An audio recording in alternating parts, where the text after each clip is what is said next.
Listen carefully, because what I'm about to tell you sounds impossible. It sounds like something out of a movie, like something that couldn't happen in real life. But it did happen, in Chicago. In 202, a man with an IQ of 156 and a photographic. A man who spent 2 years studying Chicago police departments, finding every weakness, exploiting every gap, and building a criminal net. And that love led to a chain of events involving a corrupt detective, a murdered informant, an elaborate sting operation, and a final confrontation in Chicago's subway system that left 3 people dead. And it has an ending that nobody, not Marco, not the police, not even the FBI agents who eventually took over the case saw coming. Stay with me for the next 40 minutes, because this isn't just a CR. Welcome to Chicago, where the criminals are getting smarter, the cops are getting desperate, and the line between hunter and prey gets blurrier every day. Let's start at the beginning, or what everyone. A silent alarm triggers at the Cartier Boutique on East Oak Street. The store, worth millions in inventory, has a state-of-the-art security system, motion detectors, pressure sensors, cameras covering. Officers Sarah Chun and Marcos Rodriguez pull up to find the front window shattered, the steel shutters somehow retracted, and the alarm shrieking into the night. They call for backup, draw their weep. But here's what makes it weird. The cameras are still running, all of them, continuously recording throughout the robbery. But when the tech guys review the footage, they see nothing, not a person. No. The FBI's Digital Forensics Unit will later confirm that the footage is completely authentic, unedited, and genuinely shows nobody robbing the store. It's impossible, but it happened. That's Robbery N. Just millions of dollars disappearing like magic. The press starts calling him the Ghost. The CPD starts a task force. And Detective James Kovac, a 22-year veteran of the Chicago Police Department. He's been a cop since he was 29, made detective at 35, and has spent the last 16 years working major crimes. He's good at his job, really good. His clearance rate is north of SEV. His second divorce cost him half of everything. His child support payments eat up most of his paycheck, and he's got a gambling problem he thinks nobody knows about. He owes $140,000 to people who don't. It starts with the locations. 17 robberies across 6 months, scattered all over Chicago Gold Coast, River North, the Loop, Lincoln Park. No obvious pattern, but Kovac plots them on a map and in. But more specifically, they happen on nights when the CTA is running maintenance on the train lines. Kovac pulls the maintenance schedules and confirms it. Every single robbery coincides with an ounce. Kovac's starting to build a profile. The Ghost isn't a professional thief. Professional thieves work with crews, fence merchandise through established networks, follow patterns that have worked for years. Kovac starts pulling records anyone with arrests for burglary who also has a background in computer science, electrical engineering, or systems analysis. The list is short. Chicago's criminals are man. Arrested once in Boston for hacking into the university's financial systems, he was exposing a fraud scheme. Charges were dropped. Moved to Chicago in 2021. Works as a freelance security consultant. No. His bank records show regular deposits from legitimate consulting work. His credit score is excellent. His social media presence is minimal, but normal occasional posts about tech conference, some fun. He'd been inside those stores, examined their systems, made recommendations for improvements, and then they got robbed anyway. That's not coincidence. That's casing. That's a criminal studying his tar. Those companies hired him. Unless you've got hard evidence he's involved. We're not harassing a civilian based on coincidence. It's not coincidence. It's not evidence either. Get me something con. He follows Webb for 2 weeks, documenting his movements, his contacts, his pattern, and he discovers something that changes everything. Marcos Webb is dating someone, a woman named Jennifer Park, TH. Kovac realizes he's found his leverage. Webb is brilliant, careful, essentially uncatchable through normal investigation. But he has a weakness now. He cares about someone, and people who care about he. Not to arrest him, to extort him. May 22nd, 2023. 6:47 p.m. Kovac walks into the Starbucks where Webb and Jennifer are having their regular Tuesday coffee date. He sits down at their table uninvited. About how you've made the Chicago Police Department look like idiot. About how you're the Ghost, and I can prove it. Jennifer's face goes pale. What? Marcus, what is he talking about? Webb stays C. You knew their vulnerabilities, and I've got surveillance footage of you scouting locations 2 days before robberies occurred. That last part is a lie. Kovac doesn't have footage. But he's betting W. 30% of whatever you've got stashed. In exchange, I make sure the investigation goes nowhere. I feed you information about police movements. I help you avoid getting caught. We both win. J.E. She walks out of the Starbucks, and through the window, Kovac and Marcus watch her get into her car and drive away. Marcus turns back to Kovac, and his expression is completely blank now. Emotionals. Okay, you want 30%? Fine. I've got $8 million liquidated and accessible. You can have $2.4 million. But I need time to move it without triggering any flags. Give me 2 weeks, Kovac did. You should have arrested me when you had the chance. Marcus walks out, leaving Kovac sitting there with a feeling he can't quite identify. Not triumph, not satisfaction, something closer to dread. But 3 more high-end hits, each one more brazen than the last. The art gallery in River North won $9 million in paintings. A rare coin dealer in the Lupe 0000 in collectible. And then on June 4th, TH. And Kovac realizes Marcus isn't just stealing, he's sending a message. He's showing Kovac that he's untouchable, that the detective made a deal with someone way out of his league. But then Marcus reaches out. A text from a burner phone, ready to make the exchange. Millennium Park. Tomorrow, midnight. Come alone. Kovac knows this is a trap. Has to be. You don't just hand over $2.4 million in cash to a corrupt cop in a public park. But he also knows he's in too deep to back out now. If Marcus talks, if he tells anyone about their deal, Kovac's career is over. His life is over. So he goes. June 7th, 2023. Midnight. Millennium Park. In the shadow of the Cloud Gate sculpture, the giant reflective beam that's become Chicago's symbol. The park is empty at this hour. Just shadows and streetlights and the distant sound of traffic. Marcus is waiting, sitting on a bench, hands visible. No obvious weapons. Next to him is a duffel bag. Kovac approaches carefully, hand near his service weapon. That's it. $2.4 million in unmarked bills. Count it if you want. Kovac doesn't count it. He just stares at Marcus. This is really happening. You're really paying me off. No, Marcus's voice is calm, almost gentle. I'm not paying you off. I'm documenting your corruption. I'm recording this conversation. I've been recording all our interactions since you approached me.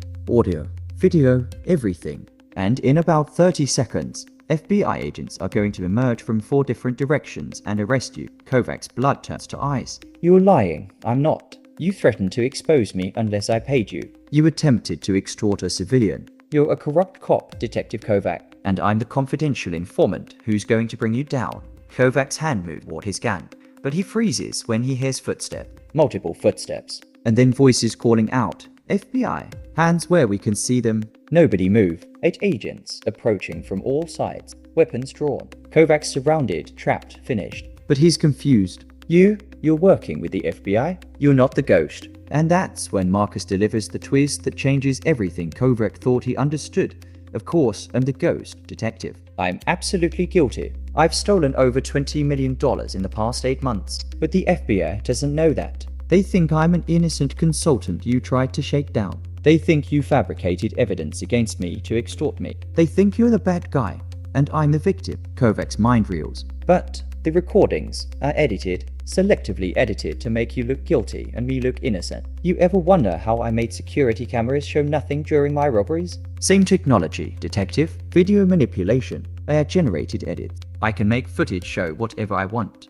They'll figure it out. The FBI isn't stupid, neither am I. I've been planning this for 2 years. Every robbery was designed to be unsolvable, untraceable. But you came at me alone, of the books, with no backup and no evidence. You made yourself the perfect target. And now you're going to prison, and I'm going to walk away clean. The FBI agents are closing it. Kovac has seconds before they cuff him, before his life ends. And in those seconds, he makes a desperate decision. He draws his weapon. Not to shoot Marcus, that would make him a murderer. He draws it and points it at the ground, then looks at the agents. He's armed. He's got a weapon in the bag. He's reaching for it. Marcus's eyes widen. I'm not. Kovac fires. 1 shot into the air. Officer needs assistance. Shots fired. The FBI agents react instinctively. Multiple weapons converge on Marcus. Red dots dance in his chest. Hands up now. Drop the weapon. Marcus slowly raises his hands. I don't have a weapon. The bag has money, not a gun. He's lying. Open the bag slowly. An agent commands. Marcus reaches for the duffel bag, and Kovac sees his chance. He raises his own weapon toward Marcus, finger on the trigger. And for a moment, just one crystalline moment, Kovac thinks about ending this. About killing the man who destroyed his life. About eliminating the only witness to his corruption. But he doesn't pull the trigger, because 3 FBI agents are already doing it. The shots are thunderous. 6 rounds. maybe 7. Kovac loses count. Marcus Webb's body jerks backward, slams into the bench, slides to the ground. Blood spreads across his white shirt, pours on the concrete. And in the chaos, in the shouting and the radio traffic and the agents rushing to secure the scene, Kovac kneels next to Marcus and opens the duffel bag. It's not money. It's not a weapon. It's hard drives, dozens of them. Each one labeled with dates and locations, records of every robbery, every technique, every dollar stolen. Marcus's entire operation, documented and ready to be discovered. Marcus coughs, blood on his lips, and whispered, "Filsif, you forced my hand. I was going to disappear, start over. But you couldn't leave it alone. Why? Why document everything if you were planning to get away with it? Insurance, in case something went wrong, in case I needed leverage." An FBI agent pulls Kovac away from Marcus. "Don't touch anything. This is a crime scene." Paramedics arrive, work on Marcus, but even Kovac can see it's futile. Too much blood, too much damage. Marcus Webb dies at 12:47 a.m. on June 7, 2023, in Millennium Park, surrounded by strangers, with his secrets intact. Or so everyone thinks. But here's twist number 2, the one that takes the story from tragic to catastrophic. Marcus Webb is the paramedics pronounce him dead at the scene. The coroner arrives an hour later, confirms death, transports the body to the Cook County Medical Examiner's office. By 3:00 a.m., Marcus Webb is officially deceased. Another casualty of Chicago violence, another case file in an overburdened system. Except the body in the morgue isn't Marcus Webb. It's a homeless man named Thomas Garrett who died of a heroin overdose 3 days earlier, whose body was never claimed, and whose corpse Marcus paid a corrupt morgue attendant $50,000 to hold for him. The real Marcus Webb is on a plane to Sao Paulo, with a new passport, a new identity, and $18 million in cryptocurrency that nobody. He planned this, all of it. The recordings, the duffel bag with the hard drives, even the confrontation with Kovac. He knew the FBI would shoot him if he created a threatening situation. He knew they'd kill him in front of witnesses, making it absolutely certain he was dead. And he knew that once he was dead, nobody would keep looking for the ghost. The body swap happened in the ambulance. The paramedics on scene were legitimate, but the ambulance that transported Marcus to the morgue was operated by 2 men. Marcus paid $200,000 each. They made the switch en route, delivered Thomas Garrett's body, and the real Marcus walked away. It's the perfect crime. The ghost is dead. The investigation can close. And the $20 million in stolen goods? Untraceable, unliquidated, waiting in a storage facility in Gary, Indiana for Marcus to collect whenever he's ready. Except Marcus made one mistake. One tiny human mistake that unravels everything. He calls Jennifer. June 10, 2023, 3 days after Marcus's death. Jennifer Park is at her apartment in Ukrainian Village, surrounded by FBI agents asking questions, reporters camped outside. Her entire life turned upside down by discovering her boyfriend was a criminal genius. Her phone rings. Unknown number. She almost doesn't answer, but something makes her pick up. "Jenny, it's me." Her heart stops. "Marcus? Yeah? You're dead. I went to your memorial service." I'm not dead. "I'm sorry. I'm so sorry for everything. But I need you to know something. I love you. I really do. And I'm going to make this right." "Make what right?" "You're a criminal. You stole millions of dollars." I know. "And I'm going to give it back. All of it. But I need your help." And here's where Jennifer Park has to make a choice. The man she loved, the man she thought she knew is alive but guilty. He's offering redemption but asking for complicity. He's giving her a chance to be part of something heroic or something criminal, and she has about 10 seconds to decide which. "Where are you?" Marcus exhales in relief. "Brazil. Sao Paulo. I can't come back, not yet. But there's a storage unit in Gary, Unit 147 at the Safe Store on Broadway. Inside are 23 crates containing everything I stole. I'll give you the access code. You take it to the police. You tell them you found records in my apartment leading you there. You become the hero who recovered the stolen goods. And I disappear.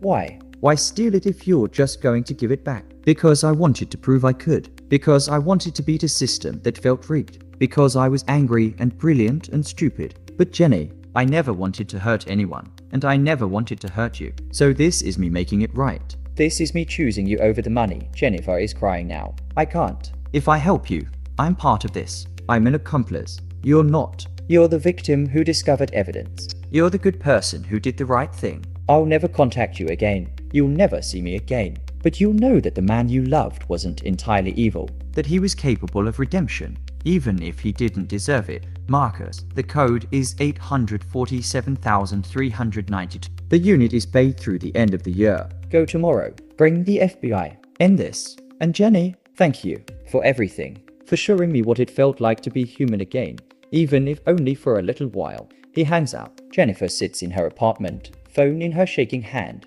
facing an impossible choice. Turn Marcus in and he goes to prison forever, if they even catch him. Help him and she's crossing a line she can never uncross. Do nothing and $20 million in stolen goods stays missing while victims suffer. What would you do? What could you do? Jennifer makes her choice the next morning. She goes to the FBI, tells them she found a storage unit key in Marcus's belongings along with a note suggesting he had hidden something there. She plays the victim, the girlfriend who's helping the investigation. The FBI raids the storage unit. They find everything, all 23 crates, every stolen item catalogued and preserved. It's the biggest recovery in Chicago history. Jennifer becomes a hero. The victims get their property back. The case closes, and Marcus Webb, watching from Sao Paulo on a laptop, smiles. Because he won. He proved he could outsmart the system, steal millions, fake his death, and still ensure nobody got permanently hurt. He's free, rich and gone, except for one final problem. Detective James Kovac. Kovac never believed Marcus was dead. The body was the right height and weight, had similar features, but something felt wrong. Kovac couldn't articulate it, couldn't prove it, but his instinct screamed that he'd been played. And when the storage unit gets discovered and all the stolen goods get recovered, Kovac realizes the truth. Marcus is alive. Because dead men don't arrange for evidence to be conveniently found. Dead men don't orchestrate their own redemption. But Kovac can't prove any of this. The FBI is satisfied. The case is closed. The department wants to move on. And Kovac is facing internal affairs investigation for his attempted extortion of a now deceased civilian. His career is hanging by a thread unless he can prove Marcus is alive. If he can do that, everything changes. His extortion becomes legitimate investigation. His threats become justified pressure on a guilty criminal. He goes from villain to hero. So Kovac goes rogue, completely, dangerously rogue. July 15, 2023. Kovac uses his savings to hire a private investigator, a former FBI agent named Carl Thompson, who specializes in finding people who don't want to be found. Kovac gives Thompson everything he knows about Marcus' habits, preferences, pattern. Thompson finds Marcus in 3 weeks. Sao Paulo, living under the name David Chern, working as a technology consultant for Brazilian company. He's careful, disciplined, following all the rules of being a fugitive. But he makes one mistake. He keeps watching Jennifer's social media. Thompson tracks the IP addresses, identifies the login patterns, and confirms it. Marcus Webb is alive in Brazil, monitoring his ex-girlfriend's life from 5,000 miles away. Kovac now has a choice. He could go through official channels, notify the FBI, request extradition, but extradition from Brazil is complicated, time-consuming, and might not work at all. Plus, if the FBI gets involved, Kovac doesn't get vindication. He needs to bring Marcus back himself. He needs to be the hero. So he does something incredibly stupid and incredibly illegal. He goes to Brazil to kidnap Marcus Webb. August 3rd, 2023. Kovac FLIs to Sao Paulo on a tourist visa, meets with Thompson, and they spend 4 days surveilling Marcus's apartment in the Pinheiros neighborhood. They learn his schedule, his routines, his vulnerabilities. August 7th, 2023. 11:30 p.m. Marcus is walking home from dinner at a local restaurant. The Sao Paulo streets are busy, full of people, cars, noise. Kovac and Thompson approach him from behind. Marcus Webb, you're coming with us. Marcus turns, sees Kovac, and doesn't look surprised, just tired. Detective, you really don't give up, do you? You're alive, which means you committed fraud, faked your death, and made me look like an idiot. So yeah, I'm not giving up, and your plan is what? Kidnap me, drag me back to Chicago? That's illegal in about 17 different ways. I don't care. You're coming back, and you're going to tell everyone the truth. Marcus looks at Thompson, assesses the situation, and sighs. Okay, but not here. Too many witnesses. You want to do this. We do it smart. There's an abandoned warehouse near the Tiat River. Industrial area. Nobody around at night. We go there, we talk, and if you can convince me to come back voluntarily, I will. Kovac doesn't trust this. Shouldn't trust this. But he's desperate, and desperation makes you stupid. They drive to the warehouse in Thompson's rental car. The building is massive, empty. perfect for a private conversation or a private murder. They park outside. The three of them walk in, and that's when Marcus springs his trap. The warehouse isn't empty. It's full of Brazilian Federal Police 12 officers, all armed, all surrounding Kovac and Thompson. Marcus shows his badge, his Brazilian Federal Police badge. Because here's twist number 4. Marcus isn't just a fugitive. He's an undercover agent. Detective Kovac, Cole Thompson, you are both under arrest for international kidnapping and attempted extortion of a foreign national. You have the right to remain silent, though Brazilian law works a bit different than American law. Kovac's mind is breaking. You're a cop. Was a cop. FBI Cybercrime Division, 2019 to 2021. I left the bureau because I saw how corrupt the system was, how criminals with money and connections never face justice. So I went freelance. I became the ghost to expose weaknesses in corporate security and police investigation methods. Every robbery I committed was part of a 2-year undercover operation documenting corruption and incompetence. That's bullshit. You stole $20 million, and I returned it. All of it. The storage unit wasn't a coincidence, detective. It was the plan all along. I was documenting systemic failures while ensuring no permanent harm occurred. The FBI in Sao Paulo has been aware of my operation from the beginning. I have immunity in exchange for my cooperation in a much larger investigation into international theft rings. Kovac feels reality sliding away from him. So everything, the extortion, the shooting, the fake death, was necessary to expose you. You were the real target, detective. The FBI suspected you were corrupt, suspected you were working with organized crime to allow certain robberies to proceed. They needed proof. I provided it. Your attempt to extort me was documented, recorded, and admitted as evidence. You're done, but Kovac's not done. Not yet. Because even cornered, even facing arrest in a foreign country, he's still got one move left. He draws his weapon. In a warehouse full of Brazilian Federal Police, he draws his service weapon and points it at Marcus. You think you're smart. You think you've won. I'll kill you right here. I'll kill you and claim self-defense. I'll say you attacked me, threatened me. Who are they going to believe? A corrupt American cop or a dead American criminal? The Brazilian officers draw their weapons, all of them shouting in Portuguese. Thompson raises his hands, steps away from Kovac. Jim, don't do this. It's over.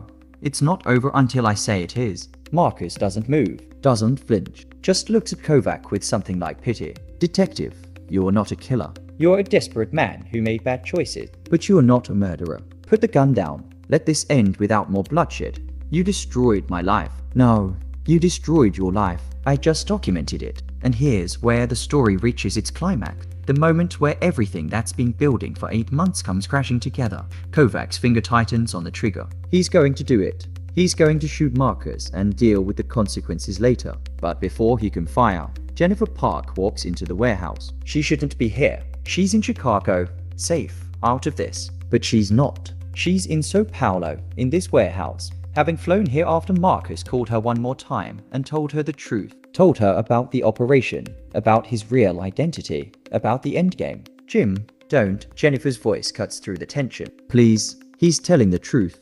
I've seen the documentation. The FBI verified everything. Marcus is one of the good guys. And you can still walk away from. Put the gun down, cooperate, and maybe you serve 5 years instead of 20. But if you kill him, if you do this, you die in this warehouse. These officers will kill you, and everything you think you're fighting for, your reputation, your kids' respect, your legacy dies with you. Kovac's hand is shaking. The gun wavers. He looks at Marcus, at Jennifer, at the dozen weapons pointed at his head, and he lowers his weapon. The Brazilian Federal Police arrest him immediately. He's cuffed, read his rights in Portuguese and English, and transported to a holding facility. 2 days later, he's extradited to the United States to face charges of attempted extortion, international kidnapping, and corruption. He'll plead guilty to avoid trial. He'll serve 8 years in federal prison. Carl Thompson cooperates fully, testifies against Kovac, and receives a reduced sentence of 18 months. And Marcus Webb, he returns to Chicago, not as a criminal, but as an FBI consultant. His entire operation becomes a case study in ethical hacking and undercover investigation techniques. The $20 million in recovered goods is returned to victims. The security vulnerabilities he exploited are documented and fixed. He testifies before Congress about cybersecurity and corporate negligence. He writes a book about his experience, The Ghost Protocol, that becomes a bestseller. He's offered consulting positions with a dozen tech companies, and he starts dating Jennifer Park again, slowly, carefully, rebuilding the trust he shattered. They don't get married, don't rush into anything, but 2 years later, they're still together, still figuring it out. But that's not the end of the story, because remember when I said this story has 7 twists? We're only at 5. Here's twist number 6. Everything Marcus told Kovac in Brazil was a lie. Marcus isn't an FBI consultant. He never was. The Brazilian Federal Police raid staged. The officers, actors Marcus paid $300,000 to impersonate law enforcement. The documentation and immunity forged. All of it. Marcus Webb is exactly what he appeared to be from the beginning. A brilliant criminal who stole $20 million and got away with it. But he couldn't live with himself. Couldn't live with the guilt of knowing Jennifer believed he was a monster. Couldn't live with the fact that his genius had been used for theft instead of something meaningful. So he created an elaborate fiction. He invented the undercover operation, the FBI cooperation, the ethical hacking justification. He created fake documents, fake credential, fake everything. And he returned the stolen goods not because he was a hero, but because he wanted Jennifer to think he was. The real FBI has no idea Marcus is alive. They closed his case when he died. They're satisfied with the recovered goods and the closure of dozens of theft cases. They're not looking for him because, as far as they know, there's nothing to look for. Marcus Webb got away with the perfect crime, then invented an even more perfect lie to cover it up. And he lives every day knowing that if Jennifer ever discovers the truth, she'll leave him forever. He lives knowing that his entire relationship is built on a foundation of deception. He lives knowing that he's not the hero in this story. He's the villain who convinced everyone, including himself, that he could be redeemed. But here's twist number 7, the final revelation that changes everything one last time. Jennifer knows. She's known from the beginning. She's not stupid. She's a nurse who deals with trauma, crisis, and deception every single day. She knows when people are lying. And she knew Marcus was lying about the FBI, about the undercover operation, about all of it. But she loves him anyway. She chose to believe the lie because the truth that she's in love with an unrepentant criminal genius was too complicated to face. She chose the comfortable fiction over the ugly reality. And Marcus knows that she knows. They both understand that their entire relationship is built on mutually agreed upon deception. But they stay together anyway, because sometimes love isn't about truth. Sometimes it's about choosing which lies you can live with. They're sitting in their apartment in Lincoln Park on a Friday night, 3 years after the ghost robberies ended. They're watching Netflix, eating takeout, living a perfectly ordinary life. And Marcus turns to Jennifer and says, "I'm sorry." She knows what he's apologizing for. "I know. Do you ever wish things were different? That I was different? Every day. But I also wouldn't trade this for anything. You're a criminal. I'm an accomplice. We're both probably going to hell. But at least we're going together." Marcus laughs. It's a real laugh. Genuine and warm. You know, most people would call this unhealthy. Most people are boring. And that's where our story ends. Not with justice. Not with redemption. Not with anyone getting what they deserve. Just with 2 broken people choosing each other despite knowing exactly how broken they are. Detective James Kovac serves his 8 years. He gets out in 2031, moves to Florida, works private security. His kids eventually forgive him, or at least stop hating him. He never solves the mystery of whether Marcus is really alive, but he suspects. Late at night, scrolling through news about unsolved robberies in other cities, he sees pattern techniques, the ghost signature, over and over, and he knows, but he can't prove it. And eventually, he stops caring.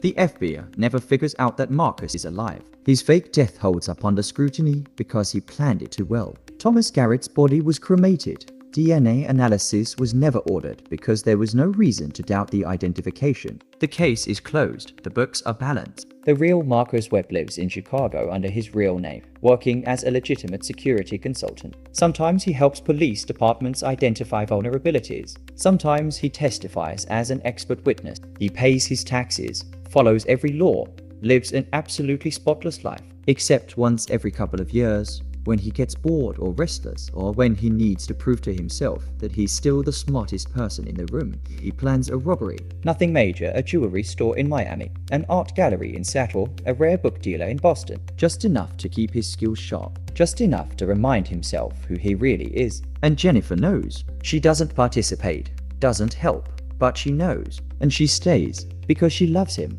and because on some level, she admires what he can do even if she knows it's wrong. They're criminals, both of them, living in plain sight, hiding behind normalcy, betting that nobody will ever look close enough to see the truth. And you know what? They're probably right. So what do we learn from this story? What lessons can we extract from this moral nightmare? First, intelligence without ethics is just sophisticated criminality. Marcus Webb is brilliant, maybe one of the smartest people in America, but he used that brilliance to steal, to deceive, to manipulate. His IQ means nothing if it's not guided by a moral compass, and his story shows us that being smart doesn't make you good. It just makes you dangerous. Second, corruption destroys everything it touches. James Kovacs started as a good cop. 22 years of service, decorated multiple times, genuinely trying to make a difference. But debt and desperation made him vulnerable. And one bad decision trying to extort Marcus instead of arresting him cascaded into losing his career, his freedom, and his dignity. Corruption never stays contained.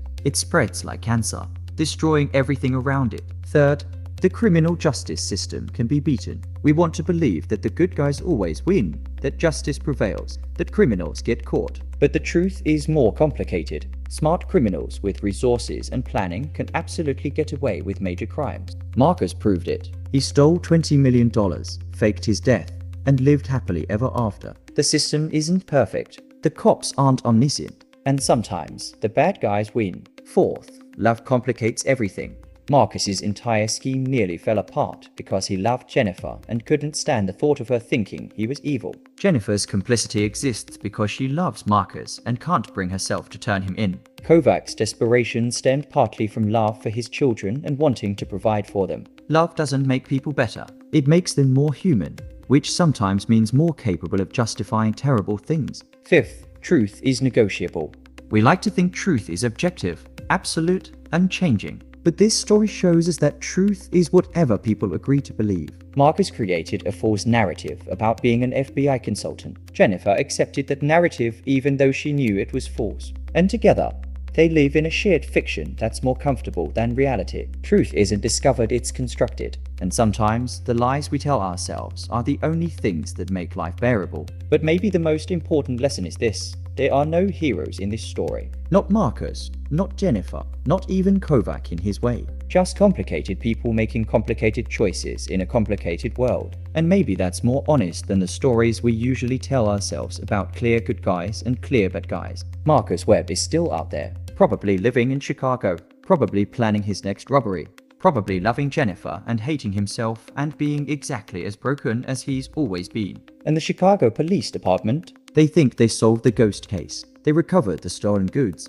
closed the files, and moved on. They have no idea they were played by the smartest criminal they've ever faced. So the next time you hear about an impossible robbery, about security systems that failed in ways that couldn't be possible, about a criminal who vanished without a trace, ask yourself, could it be the ghost? Could Marcus Webb be active again? And if you ever meet a quiet, brilliant security consultant who knows just a little too much about how to break into places, who has a photographic memory and an unsettling intensity, maybe look a little closer. Maybe ask a few more questions, because the ghost isn't dead. He never was. And he's still testing the intelligence of police departments across America, proving over and over that the smartest criminal is the one you never catch. Thanks for staying with me through this twisted, morally complicated nightmare of a story. If it made you uncomfortable, if it challenged your assumptions about right and wrong good, that means you were paying attention. Share it with someone who thinks all criminals are stupid.